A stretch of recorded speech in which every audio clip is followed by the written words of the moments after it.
ಸರ್ಕಾರಿ ಅಧಿಕಾರಿಗಳು ರಾಜಕೀಯ ನಾಯಕರ ಕೈಗೊಂಬೆಗಳಾಗಿದ್ದು, ಅಧಿಕಾರಿಗಳು ತಮ್ಮ ಕರ್ತವ್ಯ ಹಾಗೂ ಕಾನೂನನ್ನು ಮರೆತಂತೆ ಕಾಣುತ್ತಿದೆ. ಹೌದು, ಇದು ಚಳ್ಳಕೆರೆ ನಗರದ ಉಪ ನೋಂದಣಿ ಇಲಾಖೆ ಅಧಿಕಾರಿಯ ಬೇಜವಾಬ್ದಾರಿ.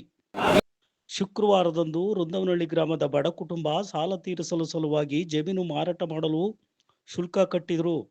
ನೋಂದಣಿಗೆ ಸಮಯ ನಿಗದಿ ಆಗಿದ್ರೂ ಸಮೇತ ನೋಂದಣಿ ಮಾಡದೆ ಸತಾಯಿಸಿದ್ರು. ಇದರಿಂದಾಗಿ ಬೇಸತ್ತು ಉಪ ನೋಂದಣಿ ಇಲಾಖೆ ಕಚೇರಿ ಮುಂದೆನೇ ಪೆಟ್ರೋಲ್ ಸುರಿದು ಆತ್ಮಹತ್ಯೆಗೆ ಯತ್ನಿಸಿದ ಘಟನೆ ನಡೆದಿದ್ದು ಘೋರ ದುರಂತ.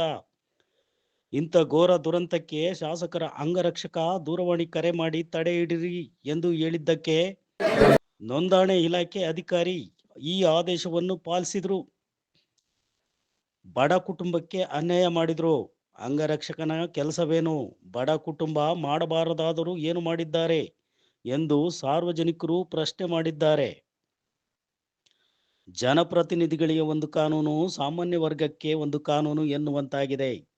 ಕಾನೂನನ್ನು ಜನಪ್ರತಿನಿಧಿಗಳು ಹೇಗೆ ಬಳಸಿಕೊಳ್ಳುತ್ತಿದ್ದಾರೆ ಎಂಬುದಕ್ಕೆ ಇದು ಸಾಕ್ಷಿ. ಇನ್ನಾದರೂ ಅಧಿಕಾರಿಗಳು ಜನಪ್ರತಿನಿಧಿಗಳು ಹಾಗೂ ರಾಜಕೀಯ ಪ್ರಭಾವಿ ಮುಖಂಡರುಗಳ ಕೈಗೊಂಬೆ ಆಗಬೇಡಿ ಎಂಬುದು ಬಹುಜನರ ಒತ್ತಾಯ.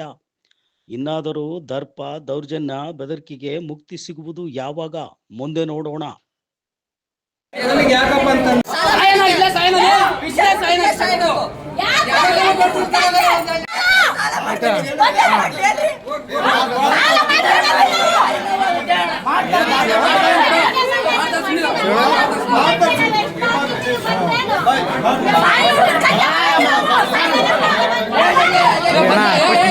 ಯಾಕೆ ಮಾಡ್ತೀರಾ?